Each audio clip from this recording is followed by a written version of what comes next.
മക്കളെ good morning good morning good morning. ഇപ്രാവശ്യം SSLC exam എഴുതാൻ പോണ എല്ലാ വിദ്യാർത്ഥികൾക്കും JP അക്കാഡമിയിലേക്ക് സ്വാഗതം.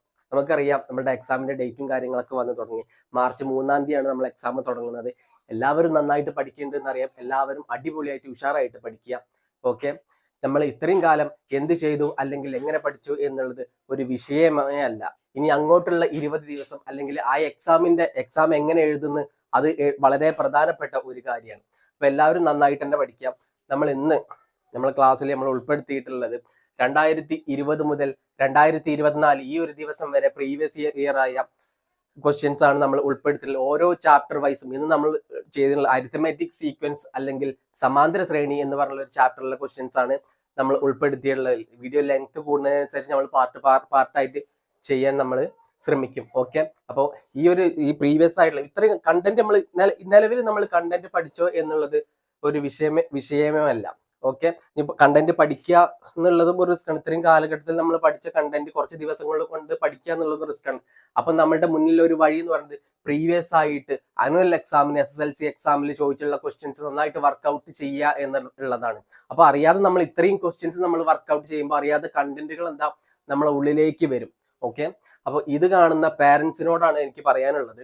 ഓക്കെ, എല്ലാവരും നമ്മളെ കുട്ടീന്റെ നിലവാരം എന്താണ് നമുക്കും അറിയാം, മറ്റാരേക്കാളും കൂടുതൽ നമുക്കറിയണം. അപ്പൊ നമ്മുടെ ഈ ഒരു എക്സാം ആവുന്നവരെ അല്ലെ എക്സാം തീരണത് വരെ നമ്മളെ കുട്ടീനെ സപ്പോർട്ട് ചെയ്യുക എന്നുള്ളതാണ് നമ്മളുടെ ഉത്തരവാദിത്തം എന്ന് പറയുന്നത്. ഓക്കെ, പല പാരന്റ്സും നമ്മളോട് പറയാറുണ്ട് എന്റെ കുട്ടി ഞാൻ പറയുന്നത് കേൾക്കില്ല. ഒരിക്കലും അങ്ങനെ ഒരു എക്സ്ക്യൂസ് ഒരു പാരന്റ്സും പറയാൻ പാടില്ല. കാരണം 15 വർഷം പഠിച്ച കുട്ടിക്ക് നമ്മൾ പറഞ്ഞത് കേൾക്കില്ല എന്ന് ഒരിക്കലും അങ്ങനെ ഒരാളോട് നമ്മൾ പറയാൻ പാടില്ല. എന്തുകൊണ്ട് ആ കുട്ടി കേൾക്കുന്നില്ല, ആ ഒരു ചോദ്യത്തിനുള്ള ഉത്തരം നിങ്ങൾ തന്നെ സ്വയം കണ്ടെത്തണം, മാറ്റങ്ങൾ കൊണ്ടുവരണം. ഓക്കെ, എഗെയിൻ നമ്മളെ ക്ലാസ്സിലോട്ട് നമ്മൾ പോവുകയാണ്. ഫസ്റ്റ് ഒരു ക്വസ്റ്റ്യൻ ഉണ്ട് നമുക്ക്. ഓക്കെ, 2020 ചോദിച്ച ഫസ്റ്റിലുള്ള ഒരു ക്വസ്റ്റ്യൻ ആണ് SSLC സമാന്തര ശ്രേണി പറഞ്ഞുള്ള ചാപ്റ്റർ അല്ലെങ്കിൽ അരിത്തമാറ്റിക് സീക്വൻസ് പറഞ്ഞുള്ള ചാപ്റ്റർ. നമുക്ക് മൊത്തം 11 ചാപ്റ്ററുകൾ ഉണ്ട്. ആ 11 ചാപ്റ്ററിലെ ക്വസ്റ്റ്യൻസ് നമ്മൾ മൊത്തമായിട്ട് നമ്മൾ ചെയ്യും. ഓക്കെ, ഫസ്റ്റ് ക്വസ്റ്റ്യൻ എന്താണെന്ന് നോക്കാം. Write the sixth term of the arithmetic sequence 1, 25, 49, 73, 95. നമുക്കൊരു സീക്വൻസ് ഉണ്ട്. അത് വെറും സീക്വൻസ് അല്ല. അയാൾ എന്ന് പറയുന്നത് അരിത്തമാറ്റിക് സീക്വൻസ് അല്ലെങ്കിൽ സമാന്തര ശ്രേണിയാണ്. അതിലെ 6th ടേം അല്ലെങ്കിൽ 6ാമത്തെ ടേം ആണ് നമ്മളോട് ചോദിച്ചിട്ടുള്ളത്. 1, 2, 3, 4, 5 ടേമുകൾ ഇവിടെ തന്നിട്ടുണ്ട്. 6ാമത്തെ ടേം ആണ് നമ്മളോട് ചോദിച്ചിട്ടുള്ളത്. എടാ, ഏതൊരു സമാന്തര ശ്രേണിയിലെയും nth ടേം അല്ലെങ്കിൽ ഏതൊരു ടേം കാണാൻ പറഞ്ഞാൽ നമുക്കൊരു ഇക്വേഷൻ അറിയാം. ഇവിടെ നിലവിൽ നമ്മൾ ഇക്വേഷൻ ഒന്നും ഉപയോഗിക്കേണ്ടല്ല. പക്ഷെ നമുക്കറിയണം a plus n minus 1 into d എന്ന് പറയുന്നത് എന്താണ്? nth ടേം അല്ലെങ്കിൽ എത്രാമത്തെ ടേം ആണ് നമ്മൾ കാണാൻ വേണ്ടിയിട്ട് നമ്മൾ ഉപയോഗിക്കുന്ന ഒരു ഇക്വേഷൻ ആണ് a plus n minus 1 into d പറയുന്ന ഒരു ഇക്വേഷൻ. a എന്ന് പറയുന്നത് ആദ്യ പദം അല്ലെങ്കിൽ ഫസ്റ്റ് ടേം ആണ്. ചിലപ്പോൾ നിങ്ങൾ f ആയിരിക്കും പഠിച്ചിട്ടുണ്ടായിരിക്കുക അല്ലെങ്കിൽ x ആയിരിക്കും നിങ്ങൾ പഠിച്ചിട്ടുണ്ടായിരിക്കുക. അതൊന്നും ഒരു പ്രശ്നമല്ല. ഞാൻ എന്റെ മക്കളെ പഠിപ്പിക്കൽ a ആണ്. a എന്ന് പറയുന്നത് ഫസ്റ്റ് ടേം, n എന്ന് പറയുന്നത് nth ടേം, d എന്ന് പറയുന്നത് കോമൺ ഡിഫറൻസ് അല്ലെങ്കിൽ പൊതുവ്യത്യാസം. എന്താണ് ഒരു സമാന്തര ശ്രേണി അല്ലെങ്കിൽ അരിത്തമാറ്റിക് സീക്വൻസ്? നമുക്ക് അറിയാം, ഒരു സമാന്തര ശ്രേണി എന്ന് പറയുമ്പോൾ അയാൾക്ക് ഒരു കോമൺ ഡിഫറൻസ് ഉണ്ടായിരിക്കും. ഒരു ശ്രേണി എന്ന് പറയുമ്പോൾ കോമൺ ഡിഫറൻസ് ഉണ്ടായിരിക്കില്ല. പക്ഷെ ഒരു അരിത്തമാറ്റിക് സീക്വൻസ് എന്ന് പറയുമ്പോൾ കോമൺ ആയിട്ട് ഒരു ഡിഫറൻസ് ഉണ്ടായിരിക്കും. എന്താണ് ഈ കോമൺ ആയിട്ട് ഡിഫറൻസ് എന്ന് പറഞ്ഞാൽ? ഈ രണ്ട് സംഖ്യകൾക്കിടയിലും ഒരു നമ്പർ ഉണ്ടായിരിക്കും. അതേപോലെ എല്ലാ സംഖ്യകൾക്കിടയിലും ഓരോ നമ്പർ ഉണ്ടായിരിക്കും. ആ നമ്പറുകളൊക്കെ എന്താ? ഈക്വൽ ആയിരിക്കും. അയാളെ നമ്മൾ കോമൺ ഡിഫറൻസ് അല്ലെങ്കിൽ പൊതുവ്യത്യാസം എന്ന് നമ്മൾ പറയും. അയാൾ നമ്മൾ ഡിനോട്ട് ചെയ്യുന്ന d എന്നാണ് നമ്മൾ ഡിനോട്ട് ചെയ്യല്. ഈ ഒരു ഇക്വേഷൻ, ഈ ഒരു ക്വസ്റ്റ്യൻ എന്താണ്? നമുക്ക് 6ാമത്തെ ടേം ആണ് നമ്മളോട് ചോദിച്ചിട്ടുള്ളത്. അപ്പൊ ആദ്യം നമ്മൾ എന്ത് കാണണം? പൊതുവ്യത്യാസം അല്ലെങ്കിൽ കോമൺ ഡിഫറൻസ് d എന്ന് നമ്മൾ കാണണം. ഓക്കെ, എങ്ങനെയാണ് ഒരു സമാന്തര ശ്രേണി ഒരു ശ്രേണി കണ്ടാൽ അയാൾ വെറും ശ്രേണിയാണോ അല്ലെങ്കിൽ സമാന്തര ശ്രേണിയാണോ നമുക്ക് അറിയണം. ഇയാൾ ഒരു സംശയമില്ല, നമുക്ക് ചോദ്യത്തിൽ തന്നിട്ടുണ്ട് ഇയാൾ ഒരു അരിത്തമാറ്റിക് സീക്വൻസ് ആണെന്ന്. ഒരു അരിത്തമാറ്റിക് സീക്വൻസിലെ d അല്ലെങ്കിൽ കോമൺ ഡിഫറൻസ് നമ്മൾ എങ്ങനെ കാണാം? 2ാമത്തെ പദത്തിൽ നിന്നും ആദ്യ പദം കുറയ്ക്കുക അല്ലെ?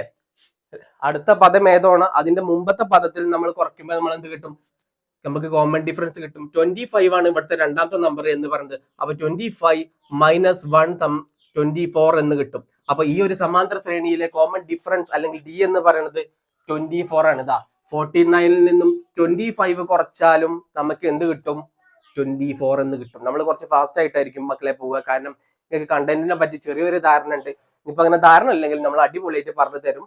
ഓക്കെ, ഒരു സംശയവും വേണ്ട. നമ്മൾ ഈ ഒരു പ്രോബ്ലംസ് കുറച്ച് വർക്ക്ഔട്ട് ചെയ്യുമ്പോൾ നമുക്ക് ഒന്നുകിൽ A+ അല്ലെങ്കിൽ A ഷുവർ ആയിട്ട് നമുക്ക് ലഭിക്കും. ഒരു ടെൻഷനും വേണ്ട, നമ്മൾ ഉഷാറായിട്ട് പറഞ്ഞു തരും. ഓക്കെ, അപ്പം ഈ ഒരു സമാന്തര ശ്രേണിയിലെ കോമൺ ഡിഫറൻസ് അല്ലെങ്കിൽ പൊതുവ്യത്യാസം നമുക്ക് കിട്ടി 25 എന്ന് കിട്ടി. 5 ടേമുകൾ ഇവിടെ തന്നിട്ടുണ്ട്. 6ാമത്തെ ടേം കാണാൻ നമുക്ക് അറിഞ്ഞൂടെ? ഇയാളുടെ കൂടെ ആ കോമൺ ഡിഫറൻസ് അങ്ങോട്ട് കൂട്ടിയാൽ മതി. അപ്പോ സിക്സ്ത് ടേം എന്ന് പറയുന്നത് ഈ ഫിഫ്ത് ടേമിന്റെ കൂടെ, ഫിഫ്ത് ടേം എന്ന് പറയുന്നത് 97 ആണ്. ആ 97ന്റെ കൂടെ നമ്മൾ എന്ത് കൂട്ടും? കോമൺ ഡിഫറൻസ് ആയ 24 എന്ന് കൂട്ടും.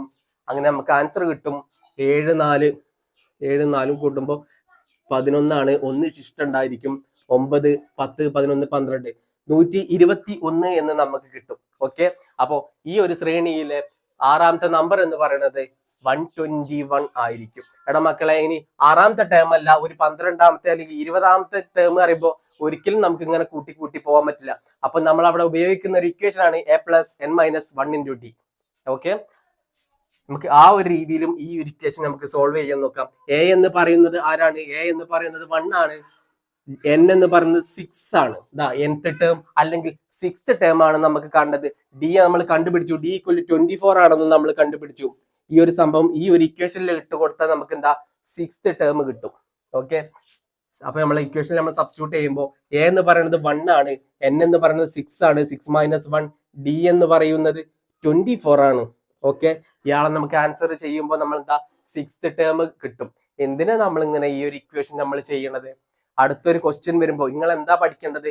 ഇങ്ങനെ ഒരു ക്വസ്റ്റ്യൻ വരുമ്പോൾ ഇത് അതേപോലെ കാണാതെ അല്ല നമ്മൾ പഠിക്കേണ്ടത്. ഇതേ ടൈപ്പിൽ അടുത്തൊരു ചോദ്യം വരുമ്പോൾ നിങ്ങൾക്ക് ചെയ്യാനുള്ള ഒരു കപ്പാസിറ്റിയാണ് നമ്മൾ ഉണ്ടാക്കിയെടുക്കേണ്ടത്. അങ്ങനെ നമുക്ക് എക്സാമിന് നല്ല മാർക്ക് സ്കോർ ചെയ്യാൻ പറ്റുള്ളൂ. ഓക്കെ, ഇങ്ങനെയാണ് ഓരോ കണ്ടന്റുകളും നമ്മൾ പഠിക്കുക. നമ്മൾ ഇതൊന്ന് സോൾവ് ചെയ്തൊക്കെ 1 നമ്മൾ അതേപോലെ 1 എന്ന് എഴുതി. പ്ലസ് 6 - 1 എന്ന് പറയുന്നത് 5 ആണ്.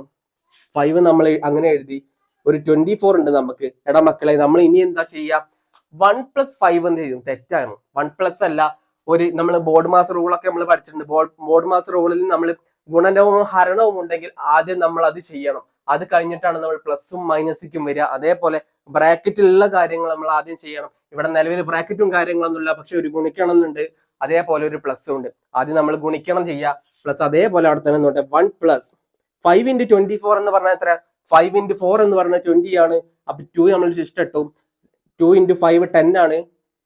10, 11, 12. അപ്പൊ നമ്മളെ ആൻസർ എന്ന് പറയുന്നത് 1 + 120 = 121 ആയിരിക്കും. ഓക്കെ, നമുക്ക് ഇത് തന്നെയല്ലേ ഇവിടെ കിട്ടിയത്. ഓക്കെ, നമുക്ക് രണ്ടാമത്തെ ഒരു ചോദ്യം ഉണ്ട്. ആ ചോദ്യം നമുക്ക് ഒന്ന് വായിച്ചു നോക്കാം.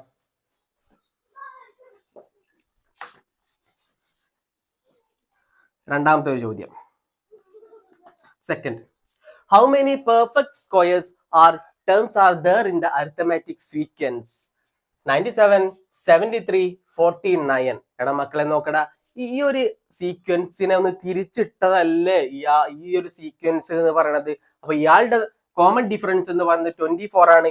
ഇയാളുടെ എത്രയായിരിക്കും? -24 ആയിരിക്കും. അപ്പൊ കോമൺ ഡിഫറൻസ് എന്ന് പറയുന്നത് d = -24 ആയിരിക്കും. നോക്കടാ, ഈ 73ൽ നിന്നും 97 ആണ് നമ്മൾ മൈനസ് ചെയ്യുന്നത്. അപ്പൊ -24 ആയിരിക്കും അവിടുത്തെ കോമൺ ഡിഫറൻസ്. നമുക്ക് എന്താണ് ചോദ്യം നോടെ വായിച്ച്? How many perfect square? എന്താണ് മക്കളെ ഈ പെർഫെക്റ്റ് സ്ക്വയർ പറഞ്ഞാല്? പെർഫെക്റ്റ് സ്ക്വയർ പറയുമ്പോൾ 1 സ്ക്വയർ എന്ന് പറയുന്നത് 1 ആണ്, 2 സ്ക്വയർ എന്ന് പറയുന്നത് 4 ആണ്, 3 സ്ക്വയർ എന്ന് പറയുന്നത് 9 ആണ്, എക്സെട്ര അങ്ങനെ പോകും. അപ്പൊ നമുക്ക് ഈ 1, 4, 9 എന്ന് പറയുന്നവ ഈ സംഖ്യകളെയാണ് നമ്മൾ പെർഫെക്റ്റ് സ്ക്വയർ അല്ലെങ്കിൽ പൂർണ്ണവർഗങ്ങൾ എന്ന് പറയുന്നത്. അപ്പോൾ ഈ ഒരു സമാന്തര ശ്രേണിയിൽ എത്ര പൂർണ്ണവർഗങ്ങൾ അല്ലെങ്കിൽ എത്ര പെർഫെക്റ്റ് സ്ക്വയർ ഉണ്ട് എന്നാണ് നമ്മളോട് ചോദിച്ചിട്ടുള്ളത്. 97 ഒരു പെർഫെക്റ്റ് സ്ക്വയർ ആണോ? അല്ല. 73 അതുമല്ല. പക്ഷെ 49 ഒരു പെർഫെക്റ്റ് സ്ക്വയർ ആണ്. 49 എന്ന് പറയുന്നത് ഒരു പെർഫെക്റ്റ് സ്ക്വയർ ആണ്. അത് ആരുടെ സ്ക്വയർ ആണ്? 7ന്റെ സ്ക്വയർ ആണ്. അപ്പോൾ 7ന്റെ സ്ക്വയർ ആണ് 49. അപ്പൊ ഒരാളെ നമുക്ക് കിട്ടി. ഒരാള് എന്ന് പറയുന്നത് 49 ആണ്. ഒരാളെ നമുക്ക് കിട്ടി. ഓക്കെ, അപ്പൊ ഈ ഒരു ശ്രേണിയിലെ നെക്സ്റ്റ് ടേം ഏതായിരിക്കും? ഈ ശ്രേണി എന്ന് പറയുന്നത് 97, 73, 49. നെക്സ്റ്റ് ടേം എത്രയായിരിക്കും? -24 ആണ്. -24 ആണ് നമ്മളെ കോമൺ ഡിഫറൻസ് എന്ന് പറയുന്നത്. മക്കളെ, അഗൈൻ ഇയാള് 25 ആയിരിക്കും. അടുത്ത ടേം എന്ന് പറയുന്നത് 1 ആയിരിക്കും. അത് അങ്ങനെ പോകും. ഇനി അങ്ങോട്ട് ഇങ്ങനെ പോകും തോറും ഇയാള് മൈനസ് ആവാനാണ് സാധ്യത കൂടുതൽ. മൈനസ് ആയിട്ടുള്ള സംഖ്യകൾ ഒരിക്കലും പെർഫെക്റ്റ് സ്ക്വയർ ആയിട്ട് വരില്ല എന്ന് നമുക്കറിയാം. അപ്പൊ നമ്മളുടെ പെർഫെക്റ്റ് സ്ക്വയർ എന്ന് പറയുന്നത് ഒരാൾ 49 ആയിരിക്കും, ഒരാൾ 25 ആയിരിക്കും, ഒരാൾ 1 ആയിരിക്കും. അപ്പൊ നമ്മളുടെ മൊത്തത്തിലുള്ള പെർഫെക്റ്റ് സ്ക്വയർ അല്ലെങ്കിൽ പൂർണ്ണ വർഗങ്ങളുടെ എണ്ണം എന്ന് പറഞ്ഞാൽ 3 ആയിരിക്കും. ഓക്കെ ആണോ മക്കളെ? നമുക്ക് 2020 ചോദിച്ച അടുത്തൊരു ക്വസ്റ്റ്യൻ എന്താണെന്ന് നോക്കാം, സമാന്തര ശ്രേണിയിലെ. Okay, write the first term and the common difference of the arithmetic sequence whose algebraic expression 3n+5. എന്താണ് അൾജിബ്രിക് എക്സ്പ്രഷൻ അല്ലെങ്കിൽ എന്താണ് ബീജഗണിത രൂപം, അതെങ്ങനെയാണ് എഴുതുക എന്നൊക്കെ നമുക്കറിയാം.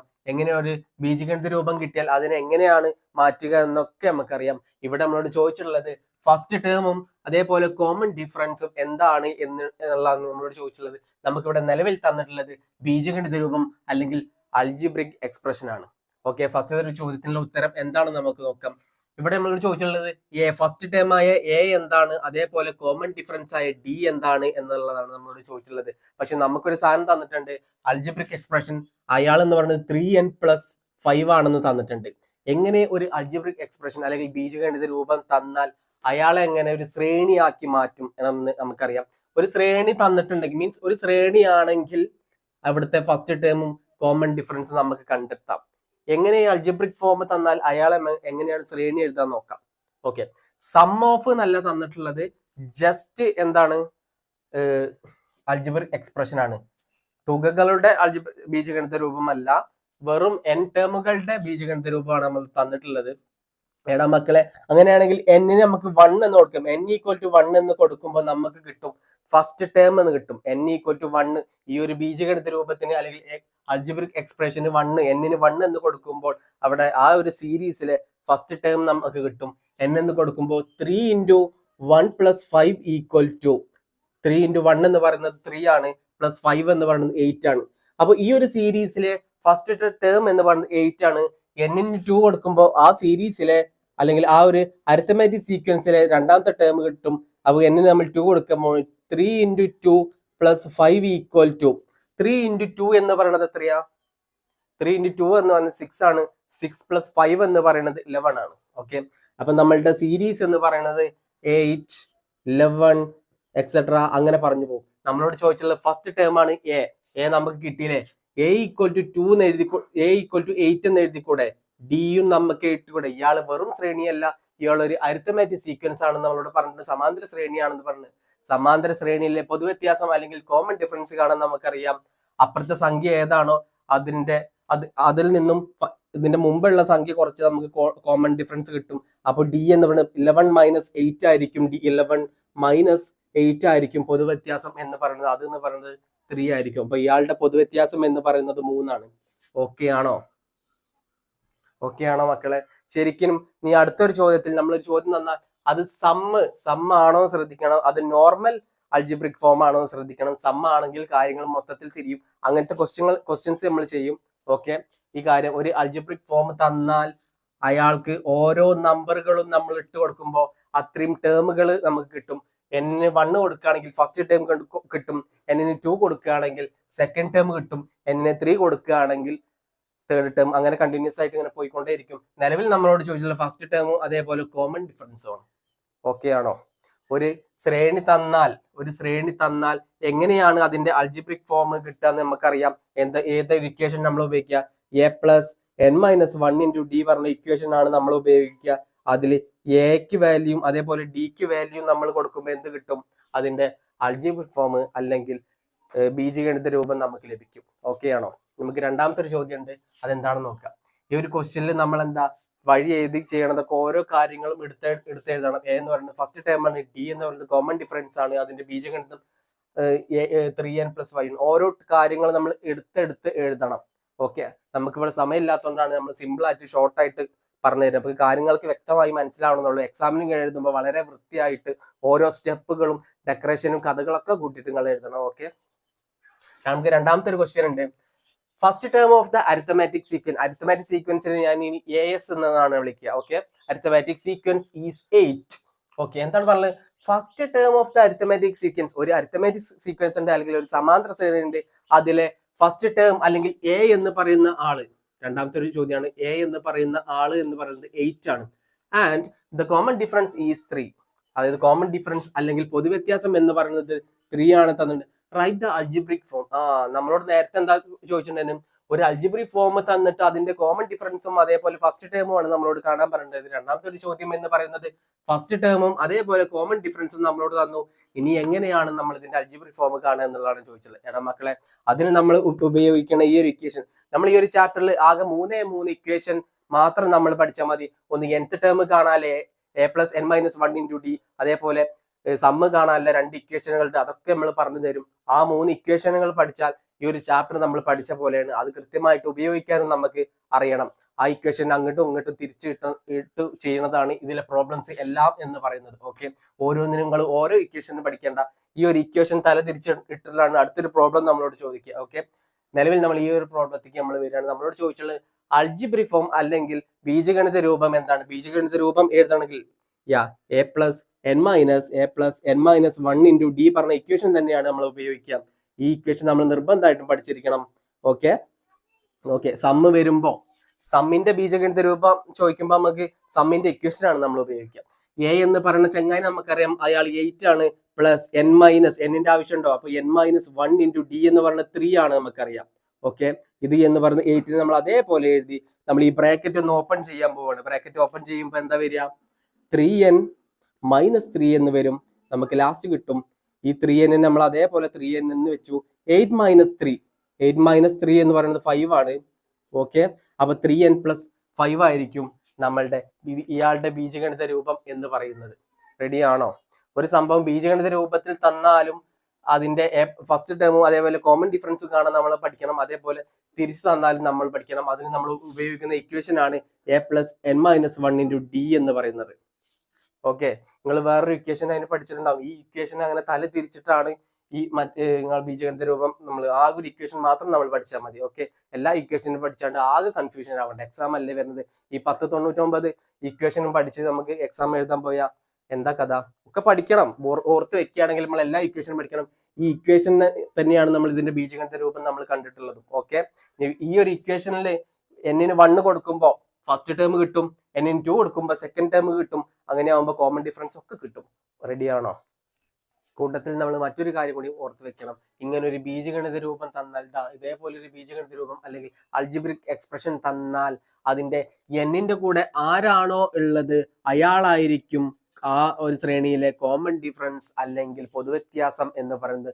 ഇവിടെ n-ന്റെ കൂടെ ഉള്ളത് 3 ആണ്. അപ്പൊ 3 ആണ് ഇവിടെയുള്ള കോമൺ ഡിഫറൻസ് എന്ന് പറയുന്നത്. ഈ n-ന്റെ കൂടെയുള്ള ചെങ്ങായിനിയും അതേപോലെ ഈ ചെങ്ങായിനിയും നമുക്ക് കൂട്ടുമ്പോൾ, അതായത് 3ഉം 5 നമുക്ക് കൂട്ടുമ്പോൾ 8 എന്ന് കിട്ടും. അയാളായിരിക്കും അതിലെ ഫസ്റ്റ് ടേം എന്ന് പറയുന്നത്. ആ കാര്യം കൂടി നിങ്ങൾ ഓർത്ത് വെക്കണം. അങ്ങനെ ഓർത്ത് വെക്കാൻ കഴിഞ്ഞില്ലെങ്കിൽ പ്രശ്നങ്ങളൊന്നുമില്ല. ഈ ഒരു ഇക്വേഷൻ നമുക്ക് അറിയുമെങ്കിൽ നമ്മൾ അതിൽ കൊണ്ട് ചെയ്താൽ മതി. ഓക്കെ, എങ്ങനെയാണ് ചെയ്യാന്നൊക്കെ പറഞ്ഞു. അപ്പൊ ഇയാളെ നമുക്ക് ഇങ്ങനെ കിട്ടിക്കഴിഞ്ഞാൽ ഈ രൂപത്തിൽ എഴുതാനും തിരിച്ച് ഇങ്ങനെ എഴുതാനും നമ്മൾ പറഞ്ഞിരിക്കണം. എന്റെ കൂടെ ആരാണോ ഉള്ളത് അയാളാണ് പൊതുവ്യത്യാസം 3 ആണ്. അപ്പോൾ ഇയാളെ രണ്ടാണ് 3 + 5 കൂട്ടി നമുക്ക് ആരെ കിട്ടും? ഫസ്റ്റ് ടേമിന് നമ്മൾ കിട്ടും. കൂട്ടത്തിൽ നമ്മൾ ഓർത്ത് വെക്കണം, ഇയാള് തന്നുള്ളത് സമ്മിന്റെ എല്ലാ നോർമൽ ആയിട്ടുള്ള അൾജിബ്രിക് ഫോം ആണ് തന്നെ നമ്മൾ ഉറപ്പ് വരുത്തണം. ഓക്കെ, സം ആണെങ്കിൽ ക്വസ്റ്റ്യൻ കൃത്യമായിട്ട് നമ്മൾ വായിച്ചു നോക്കണം. സം ആണെങ്കിൽ അത് ശ്രദ്ധിക്കണം. ഓക്കെ, ഇവിടെ മൈനസ് വരികയാണെങ്കിൽ അതും നിങ്ങൾ കൂടുതൽ ശ്രദ്ധിക്കണം. അതിനനുസരിച്ച് കാര്യങ്ങൾ മാറിക്കൊണ്ടേയിരിക്കും.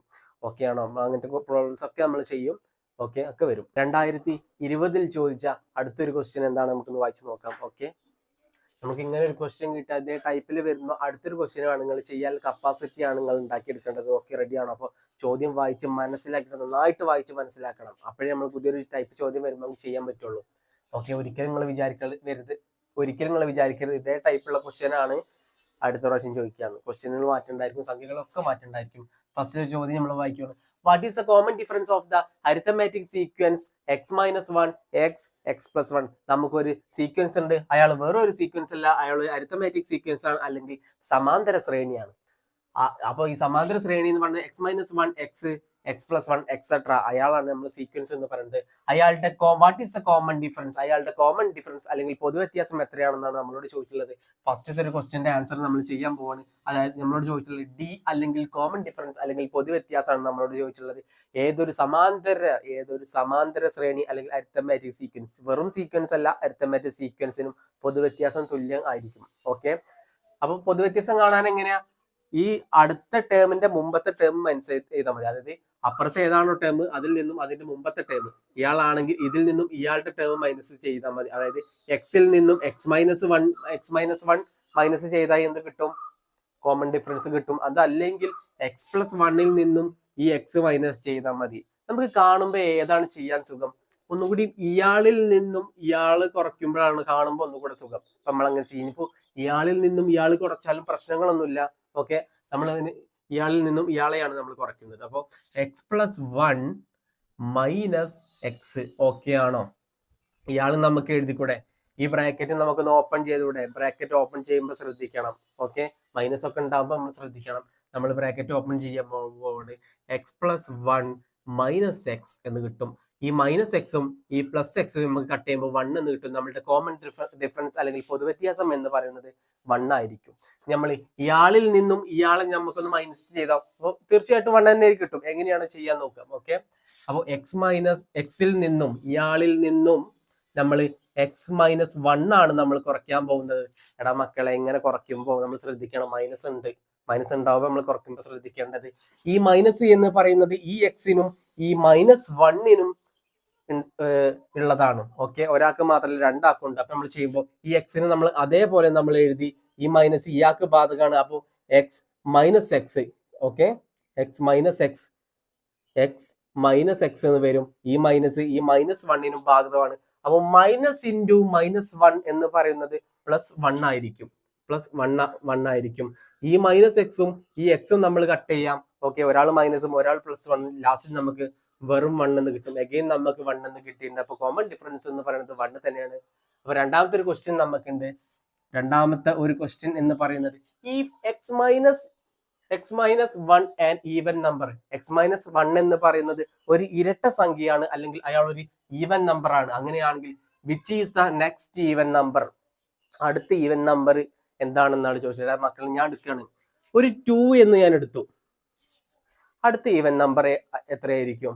അടുത്ത ഈവൻ നമ്പർ 3 ആണോ? അല്ല, അടുത്ത ഈവൻ നമ്പർ എന്ന് പറയുന്നത് 4 ആണ്. അപ്പൊ 2വിനോട് കൂടി എത്ര കൂട്ടിയപ്പോഴാണ് നമുക്ക് 4 കിട്ടി? 2വിനോട് കൂടി 2 കൂട്ടിയപ്പോഴാണ് നമുക്ക് 4 കിട്ടിയത്. ഓക്കെ, അപ്പോ ഒരു ഓഡ് നമ്പർ ഉണ്ട്. ആ ഓഡ് നമ്പറിനോട് ഒരു 2 കൂട്ടിയാൽ നമുക്ക് എന്താ കിട്ടും? അടുത്തൊരു ഓഡ് നമ്പർ കിട്ടും അല്ലേ? അപ്പൊ എന്താ, ഒരു ഈവൻ നമ്പറിനോട് അല്ലെങ്കിൽ ഒരു ഇരട്ട സംഖ്യയോട് 2 കൂട്ടിയാൽ നമുക്ക് അടുത്തൊരു ഇരട്ട സംഖ്യ കിട്ടും. ഒരു ഓഡ് നമ്പറിനോട് 2 കൂട്ടിയാൽ അടുത്തൊരു ഓഡ് നമ്പർ അല്ലെങ്കിൽ ഒറ്റ സംഖ്യ കിട്ടും. അപ്പൊ ഏതൊരു ഈവൻ നമ്പറിനോടും അയാളുടെ കൂടെ ഒരു 2 കൂട്ടിയാൽ അടുത്ത ഓഡ് നമ്പർ കിട്ടും. നമ്മളുടെ ഇവിടുത്തെ ഓഡ് നമ്പർ അല്ലെങ്കിൽ ഇവിടുത്തെ ഈവൻ നമ്പർ അല്ലെങ്കിൽ ഇരട്ട സംഖ്യ എന്ന് പറയുന്നത് എക്സ് മൈനസ് വൺ ആണ്. അയാളുടെ കൂടെ ഒരു 2 കൂടിയും കൂട്ടി നോക്കാം. അപ്പൊ എക്സ് മൈനസ് വൺ പ്ലസ് 2 എന്ന് കിട്ടും. ഇങ്ങനെ ചെയ്തുമ്പോൾ നമുക്ക് അടുത്തൊരു ഈവൻ നമ്പർ കിട്ടും. ഓക്കെ, റെഡി ആണോ? ഏതൊരു ഒറ്റ സംഖ്യയുടെ കൂടെയും ഒരു 2 കൂട്ടിയാൽ അടുത്ത ഒറ്റ സംഖ്യ അല്ലെങ്കിൽ ഓഡ് നമ്പർ കിട്ടും. ഒരു ഇരട്ട സംഖ്യയുടെ കൂടെ ഒരു 2 കൂട്ടിയാൽ അടുത്തൊരു ഇരട്ട സംഖ്യ, അടുത്ത ഈവൻ നമ്പർ കിട്ടും. ഓക്കെ ആണോ? റെഡി ആണോ മക്കളെ? അപ്പൊ നമ്മൾ ഇത് ചെയ്യാണ്. എക്സ് നമ്മൾ അതേപോലെ എഴുതി. -1 പ്ലസ് 2 എന്ന് പറയുന്നത് എന്താ? +2 ആണ്. വലിയ സംഖ്യയിൽ നിന്നും ചെറിയ സംഖ്യ കുറച്ച് വലിയ സംഖ്യയോട് ചിഹ്നം ഇടുക. അപ്പൊ ഇത് പറയുന്നത് +1 ആയിരിക്കും. അടുത്തൊരു ഈവൻ നമ്പർ എന്ന് പറയുന്നത് +1 ആയിരിക്കും. അങ്ങനെ തന്നെയല്ലേ വന്നത്? കോമൺ ഡിഫറൻസ്, ഇയാളുടെ കോമൺ ഡിഫറൻസ് എന്നൊക്കെ പറയുന്നത് 1 ആണ് അല്ലേ? ഇയാൾ ഒരു ഈവൻ നമ്പർ ആണ്. ഇതാ x-1 എന്നൊരു ഈവൻ നമ്പർ ആണ്. അയാളുടെ കൂടെ 2 കൂട്ടിയപ്പോ x+1 കിട്ടി. അപ്പൊ ഇയാളും ഒരു ഈവൻ നമ്പർ ആണ്. ഇയാളുടെ അടുത്ത ഈവൻ നമ്പർ x+1 ആണ്. റെഡി ആണോ? അതാണ് നമ്മളുടെ സീക്വൻസ് എന്ന് പറയുന്നത്. ഓക്കെ, നമുക്ക് മൂന്നാമത്തെ ഒരു ക്വസ്റ്റ്യൻ ഉണ്ട്. അതെന്താണെന്ന് നമുക്ക് നോക്കാം. ഓക്കെ, പ്രൂവ് ദാറ്റ് അല്ലെങ്കിൽ ഷോ ദാറ്റ്, തെളിയിക്കാനാണ് പറഞ്ഞിട്ടുള്ളത്. എന്താ തെളിയിക്കേണ്ടത്? The product of 2 consecutive even numbers. Product of 2 consecutive even numbers added to 1 gives a perfect score. എന്താ നമ്മളോട് പറഞ്ഞിട്ടുള്ളത്? കോൺസിക്യൂട്ടീവ് ആയിട്ടുള്ള 2 ഇരട്ട സംഖ്യകൾ, അതായത് അടുത്തടുത്ത 2 ഇരട്ട സംഖ്യകൾ ഗുണിച്ചതിനോട് 1 കൂട്ടിയാൽ നമുക്ക് കിട്ടുന്ന സംഖ്യ പെർഫെക്റ്റ് സ്ക്വയർ അല്ലെങ്കിൽ പൂർണ്ണവർഗമാണോ എന്നാണ് നമ്മളോട് തെളിയിക്കാൻ പറയുന്നത്. അതായത് വേറെ ഒന്നുമില്ല, ഒരു ഇരട്ട സംഖ്യ 2 ആണെന്ന് വിചാരിക്കുക, അടുത്ത ഇരട്ട സംഖ്യ 4 ആണെന്ന് വിചാരിക്കുക. ഇയാളുടെ ഗുണനം, ഇയാളെ തമ്മിൽ ഗുണിച്ചിട്ട് 2 × 4 ഗുണിച്ചിട്ട് അയാളെ കൂടെ ഒരു 1 കൂടി കിട്ടിയാൽ കിട്ടുന്ന ഒരു സംഖ്യ ഉണ്ടായിരിക്കും. ആ സംഖ്യ പെർഫെക്റ്റ് സ്ക്വയർ അല്ലെങ്കിൽ ഒരു പൂർണ്ണവർഗമാണോ എന്ന് തെളിയിക്കേണ്ടത്. 2 × 4 എന്ന് പറയുന്നത് 8 ആണ്. 8 + 1 എന്ന് പറയുന്നത് 9 ആണ്. 9 ഒരു പൂർണ്ണവർഗമല്ലേ? 3ന്റെ സ്ക്വയർ അല്ലേ മക്കളെ 9? അപ്പൊ ഇതേപോലെയാണെന്ന് തെളിയിക്കാനാണ് നമ്മളോട് പറഞ്ഞിട്ടുള്ളത്. നമ്മൾ ചെയ്യാം product of 2 consecutive even numbers. ഇയാളൊരു ഈവൻ നമ്പർ ആണ്, ഇയാളും ഒരു ഈവൻ നമ്പർ ആണ്. ഓക്കെ, അടുത്തടുത്ത 2 ഈവൻ നമ്പേഴ്സ് ആണ് അല്ലേ? അടുത്തടുത്ത 2 ഈവൻ നമ്പേഴ്സിന്റെ ഗുണനഫലത്തോട് ഒന്ന് കൂട്ടണം എന്നാ പറഞ്ഞത്. അപ്പൊ നമ്മൾ അയാളെന്ത് ഗുണിച്ചു നോക്കുക? x-1 into X plus 1. ഇയാൾ ഗുണിച്ചാലും പോരാ, ഇയാളുടെ കൂടെ എന്താ ഒന്ന് കൂട്ടും വേണം. നമുക്ക് അതിനുശേഷം കൂട്ടാം കേട്ടോ. ഓക്കെ, അപ്പൊ നമ്മൾ ഇങ്ങനെ ഒരു ആളെ കിട്ടിയാൽ നമ്മൾ എങ്ങനെയാണ് ബ്രാക്കറ്റ് ഓപ്പൺ ചെയ്യുക? ആദ്യം നമ്മൾ ഒരു സംശയമില്ല അത് ഇങ്ങനെ വരച്ചോണ്ടു. ഓക്കെ, ഇങ്ങനെ വരയ്ക്കുക. എന്നിട്ട് നമ്മൾ എന്താ ഗുണിക്കാൻ നോക്കുക. എക്സ് ഇൻറ്റു എക്സ് എന്ന് പറയുന്നത് എക്സ് സ്ക്വയർ ആണ്. ഓക്കെ, എക്സ് ഇൻറ്റു എക്സ് എന്ന് പറയുന്നത് എക്സ് സ്ക്വയർ ആണ്. ഇനി എക്സ് ഇൻറ്റു 1 എന്ന് പറയുന്നത് എക്സ് ആണ്. പ്ലസ് എവിടുന്ന? ഇയാളുടെ ചിഹ്നം പ്ലസ് ആണ്, ഇയാളുടെ ചിഹ്നവും പ്ലസ് ആണ്. പ്ലസും ഗുണിക്കുമ്പോൾ പ്ലസ് തന്നെ ആയിരിക്കും. 1 ഇൻറ്റു എക്സ് എന്ന് പറയുന്നത് എക്സ് ആണ്. എഗെയിൻ നമ്മൾ ഇയാളെയും -1 ഇൻറ്റു എക്സ്, അപ്പോൾ മൈനസ് എക്സ് ആയിരിക്കും. ഇയാൾക്ക് മൈനസ് ഉള്ളതുകൊണ്ടാണ് മൈനസ് വന്നത്. ഓക്കെ, അപ്പോൾ -1 ഇൻറ്റു എക്സ് എന്ന് പറയുന്നത് വെറും മൈനസ് എക്സ് ആയിരിക്കും. എഗെയിൻ -1 ഇൻറ്റു +1 എന്ന് പറയുന്നത് -1 ആയിരിക്കും. 2 ഇരട്ട സംഖ്യകൾ, നമ്മൾ കോൺസിക്യൂട്ടീവ് ആയിട്ടുള്ള 2 ഇരട്ട സംഖ്യ ഗുണിച്ചിട്ട് അയാളുടെ കൂടെ ഒരു ഒന്നും കൂടി കൂട്ടണം എന്നാ പറഞ്ഞിട്ടുള്ളത്. ഇതാ ഒരു ഒന്നും കൂടി ഞാൻ അങ്ങോട്ട് കൂട്ടാൻ പോവാണ്. ആ ഒന്ന് ഞാൻ കൂട്ടി. ഓക്കെ ആണോ? നമുക്ക് വെട്ടാലൊക്കെ ഒന്ന് വെട്ടിക്ക. -x-ഉം +x-ഉം നമുക്ക് വെട്ടാം. ഇവിടെ ഒരു -1 ഉണ്ട്, ഒരു +1 ഉണ്ട്. ലാസ്റ്റ് നമുക്ക് കിട്ടും എക്സ് സ്ക്വയർ. എടാ മക്കളെ, ഇയാളൊരു പൂർണ്ണവർഗമല്ലേ? ഇയാളുടെ റൂട്ട് എടുത്താൽ എന്താ കിട്ടുക? വെറും എക്സ് എന്ന് കിട്ടും. ഇയാളെ റൂട്ട് എടുത്താൽ എന്താ കിട്ടുക? വെറും എക്സ് എന്ന് കിട്ടും. അപ്പൊ ഇയാൾ എന്താ? ഒരു പൂർണ്ണവർഗമാണ്. റെഡി ആണോ? നമ്മൾ തെളിയിച്ചു കഴിഞ്ഞു. ഈ പറഞ്ഞ കാര്യം നമ്മൾ തെളിയിച്ചു കഴിഞ്ഞു. ഓക്കെ.